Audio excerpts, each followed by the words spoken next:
The congregation needs to see their pastor experience the same struggles that are part of life in a fallen world, and they must see him endure suffering with faith, with the conviction that marks his pulpit ministry week after week.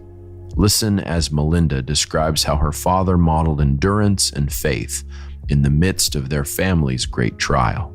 I was worried. I was a mess. I was not okay.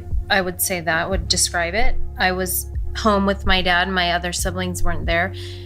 But you have to understand about him is he's always okay because he ultimately has a deep understanding and belief and trust in Christ. Like that is not something that ever shakes. I've never seen him waver, ever. Like the strong leadership he has in our family is one of never wavering and never worried.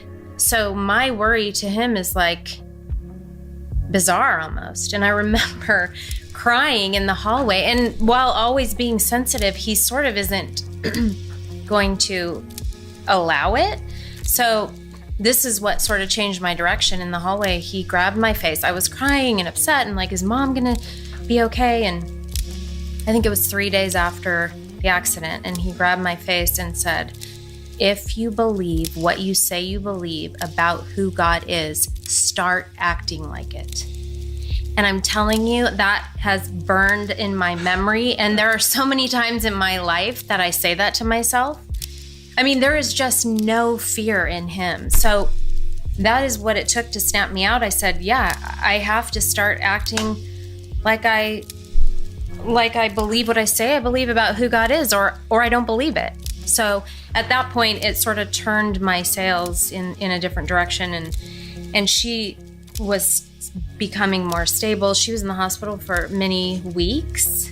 But that was life-changing for me in general, not just in the moment, but there's so many times in my life where I've been okay because I can look and go, okay, I have to keep my eyes on Christ, and then it's okay. And in this situation, it ultimately was.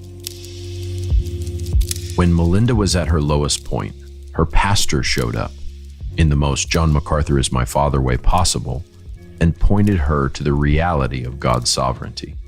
Countless